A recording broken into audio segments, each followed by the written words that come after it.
Masya Allah. Katak ini berkamuflase dengan batang kayu. Masya Allah.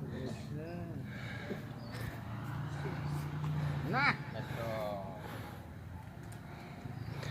Kita latihan dulu.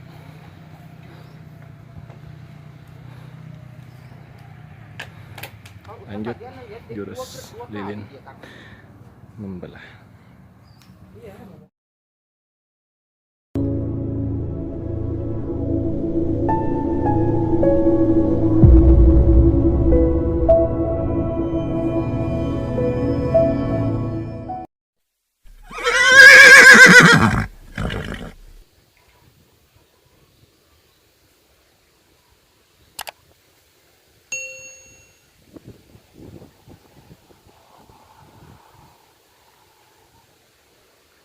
Masya Allah, la quwata illa billahil aliyil azim. Ahad pekan ketiga, pertemuan pembimbing Sufuk ring utama di Pamulihan sebenarnya. Alhamdulillah bisa silaturahim sama Ustadz Thalabul Ilmi, belajar. Mudah-mudahan Allah berikan keberkahan ilmu dan keistiqomahan. Mohon doanya teman-teman, mudah-mudahan istiqomah di Sufuk, keberkahan pemahaman Al-Quran ya dan sunnah Rasulullah SAW, berikan keberkahan ilmu. Rabbi zidni ilman warazukni fahman, Allahumma faqih fiddin wa alimhu ta'wilah. Ini lingkungan Pondok Habibur Rahman di Pemulihan. Kita baru sampai dari Cilenyi Cinunuk ya. Ini berteduh dulu, ngadem di depan masjid Pemulihan.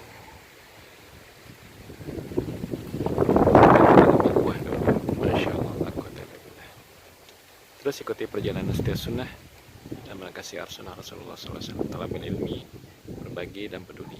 Mudah-mudahan Allah berikan keberkahan dan istiqomah. Dukung channel kami teman-teman, dukung juga pembangunan pembebasan lahan Ponpes Setia Sunnah di kaki Gunung Melayang, insyaallah. Allah Akbar. Bismillah.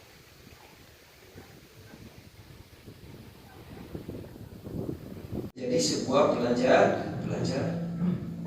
longsor di tempat kita itu bagi orang beriman ada sebuah pelajaran. Pasti ada hal yang tidak diridhoi oleh Allah Subhanahu wa taala di tempat itu. Karena Allah tidak mungkin menzalimi hambanya, tapi hambanya sendirilah yang menzalimi diri mereka sendiri. Tidak mungkin Allah tiba-tiba mendatangkan longsor, tiba-tiba Allah mendatangkan banjir, itu tidak mungkin. Pasti ada masalah. Nah, orang kafir mereka mengatakan itu mah fenomena alam, wajar, ya. Apa namanya, kehendak alam. Enggak, orang beriman dia mengatakan pasti ada pelajaran. Rajulun fi zubabin wa dakhala an-nar rajulun fi zubabin. Di sini dijelaskan masuk surga seseorang itu gara-gara lalat, masuk neraka gara-gara lalat. Bu, menurut ibu, menurut bapak, lalat itu gede kecil urusannya? Masuk surga karena lalat, masuk neraka karena lalat. Qalu, kemudian para sahabat berkata, wa kaifa dzalika ya Rasulullah? Kenapa bisa begitu wahai Rasul? Qala marra rajulani ala qaumin lahum sanamun la yajuzuhu ahadun hatta yuqarribu lahu syai'an. Kata Nabi, marra rajulani, berjalan dua orang laki-laki, ala qaumin, pada sebuah kaum, lahum sanamun, kaum tadi punya patung, punya kepercayaan, punya kebiasaan, punya adat istiadat. Jadi dia ayam mengagekeun sama itu. La yajuzu ahadun hatta yuqarriba lahu syai'an. Di situ dikatakan tidak diizinkan kepada seseorang untuk lewat situ, untuk masuk situ, hatta yuqarriba lahu syai'an, sampai dia orang tadi mengorbankan sesuatu bagi patung tadi. Makanya gak ada orang lewat tebing emen kudu micen. Nah beda aja gitu. Lewat tebing emen micen rokok. Lewat kilometer 97 bunyi klakson. Punten anu ngagege di kilometer 87 tet 3 kali. Menurut ibu itu aman tidak? Bermasalah tidak? Atau tidak masalah? Padahal kan agama gitu, tilu kali. Apa menurut ibu ketika datang kepada seseorang yang mereka mengklaim bisa mengetahui apa yang akan terjadi di masa depan, atau mengklaim bisa mengetahui sesuatu yang sudah lalu, menurut ibu masalah tidak? Itu masalah yang sangat besar di dalam pandangan syariat. Faqalu li ahadihima, kemudian kaum tadi berkata kepada salah seorang dari orang yang mau lewat melalui patung tadi, qarrib, bayar aku kurban. Qala laisa indi syai'un aqarribu, kemudian orang tadi mengatakan laisa indi syai'un, tidak ada sesuatu pun pada diriku uqarribu yang aku bisa gunakan untuk berkorban. Jadi dia tidak bawa sesuatu. Terbawa hayam bodas, terbawa hayam hidung, tahu dia maksudnya? Terbawa dok soang, terbawa lain, no. Dengan naon cenah. Apa kata kaum tadi? Kata kaum tadi, qarib walau dzubaban. Nggak biasa kira sih. Pokoknya wayahna kudu kurban walaupun dengan seekor lalat. Bu pamosna seberapa lalat? Pak, harga lalat berapa duit? Katanya harga. Kalau ada orang yang mau lalat di rumah, misalkan bawa kami itu gratis. Urusannya dengan lalat. Kemudian faqarraba dzubaban, maka dia laki-laki yang pertama tadi dia berkorban dengan seekor lalat. Fakhallu sabilahu, kemudian orang tadi diperbolehkan lewat, aman maneh. Aman cek maneh micen kuntung rokok di tebing emen, aman maneh. Cuma kata Nabi, orang tadi pada akhirnya fadakhalan naro, masuk neraka. Gara-gara mampu lalat. Kenapa masuk neraka? Karena dia telah memindahkan hak berkurban yang seharusnya milik Allah, dia pindahkan kepada sesuatu selain. Ini disebutnya kemusyrikan yang Allah tidak ridho. Innallaha la yaghfiru an yushraka bihi. Allah tidak akan mengampuni dosa orang yang mempersekutukan Allah. Wa yaghfiru ma duna dzalika liman yasha, tapi Allah akan ampunkan dosa selain syirik. Di dalam Quran Allah berfirman, inna sholati wa nusuki wa ma yahya wa ma mati lillahi rabbil alamin. Sesungguhnya salatku, nusukku, ibadahku, hidupku, matiku, kurban itu termasuk ibadah. Dan dia tidak boleh dipalingkan kepada selain Allah. Ketika ada orang ingin membangun jembatan, kemudian mengatakan ini terpengaruh jembatan ini karena ada penunggunya di sini, maka penunggu di sini berkomunikasi dengan kuncen, cek kuncen kudu wajib sapi, mbak, ayo begitu, ayo kene, hanya ayo kita jangan jual ini kene begitu, jangan iraha.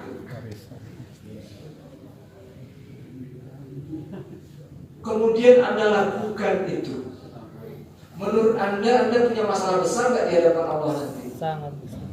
Anda punya masalah besar karena Anda telah memindahkan hak berkurban yang seharusnya hanya milik Allah, Anda pindahkan kepada makhluk Allah.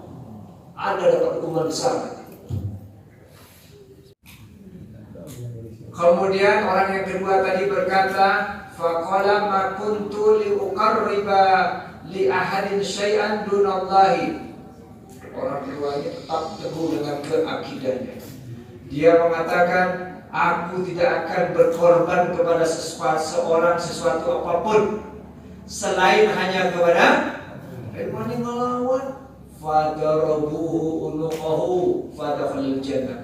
Akhirnya anak kedua tadi ditetek taburuna oleh kaum tersebut. Tapi apa kata Nabi? Orang kedua masuk urusannya karena Allah. Lalat kamu karena kepala sapi lebih gede kan? Kepala kambing.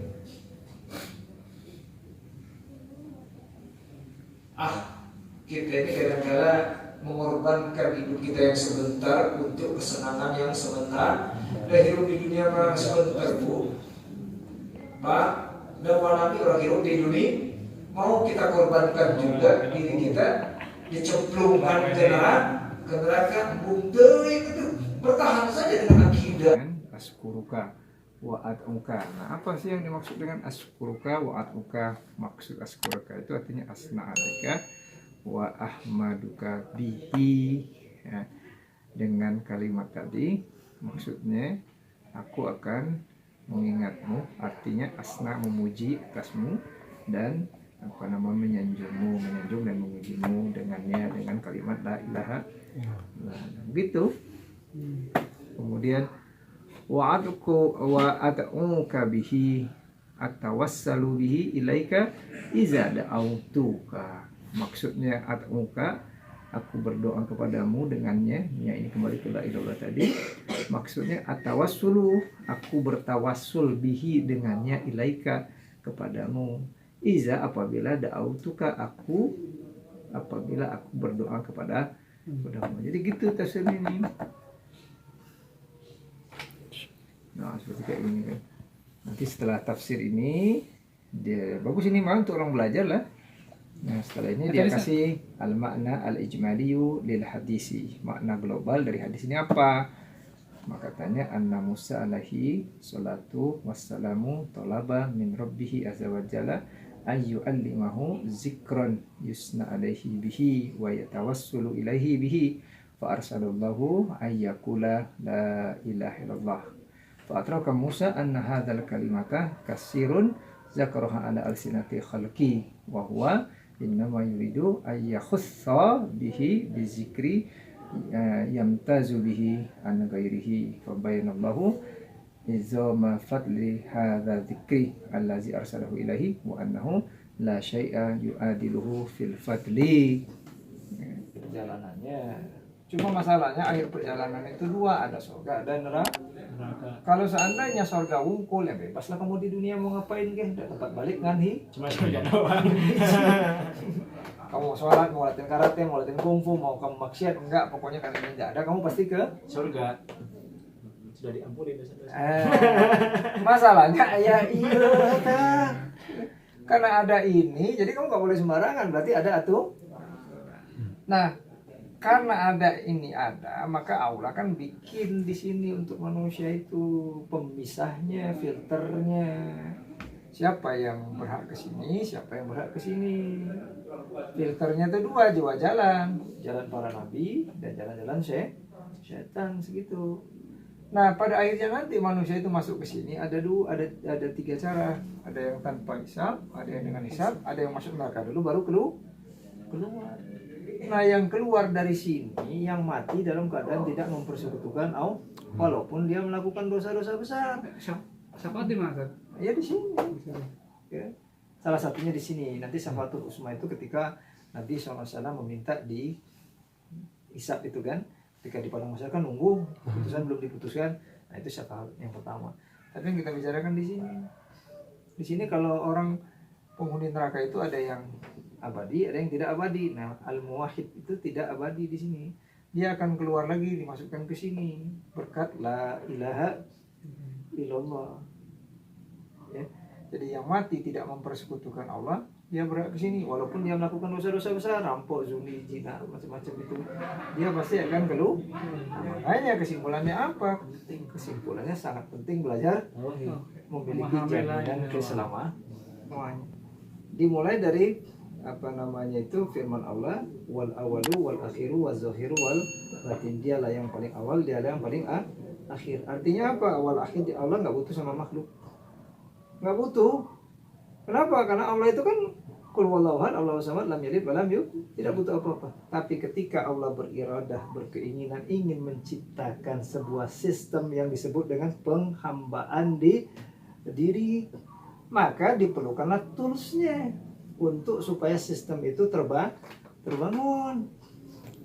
Nah, sekarang Allah ingin menciptakan manusia untuk beribadah. Lah, mana mungkin Allah menciptakan manusia untuk beribadah kalau tidak diciptakan dulu wadahnya? Yang ibadah di mana? Kamu tempat ibadahnya di awang-awang di mana?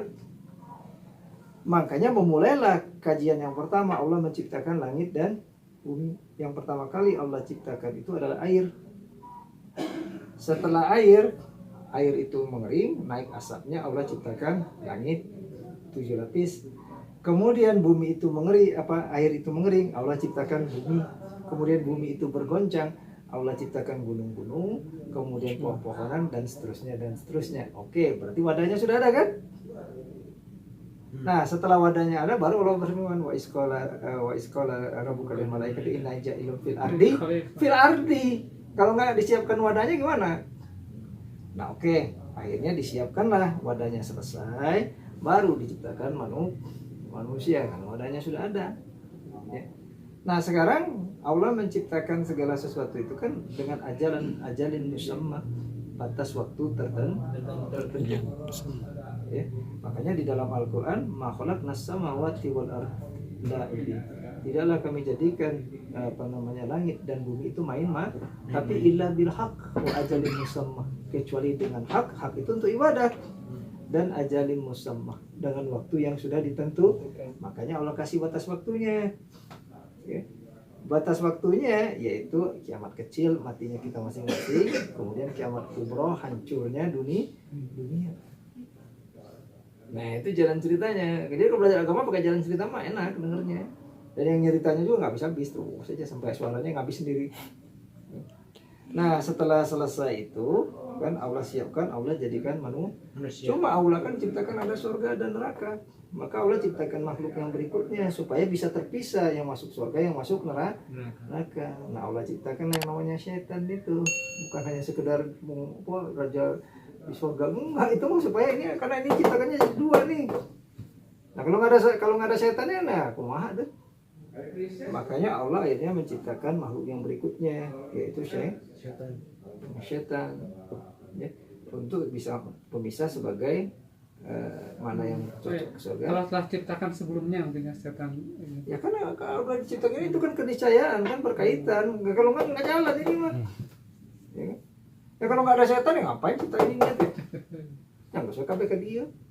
Kan diciptakanlah setan. Maka kata setan dengan skenario-nya begini begitu, itu kan skenario-nya. Nah, kemudian kata setan dia akan menyesatkan manusia, datang dari depan, belakang, kanan, tafsirnya dijelaskan gini. Oke.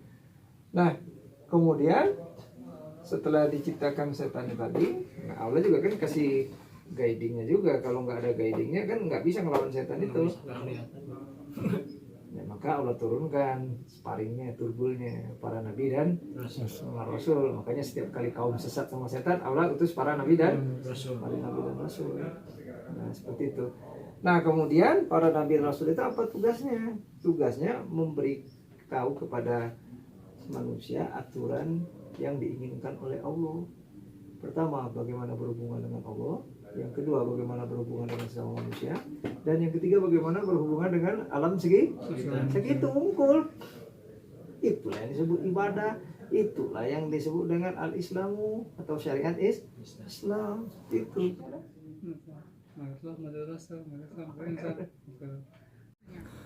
Masya Allah. Katak ini berkamuflase dengan batang kayu. Masya Allah. Nah, Kita latihan dulu.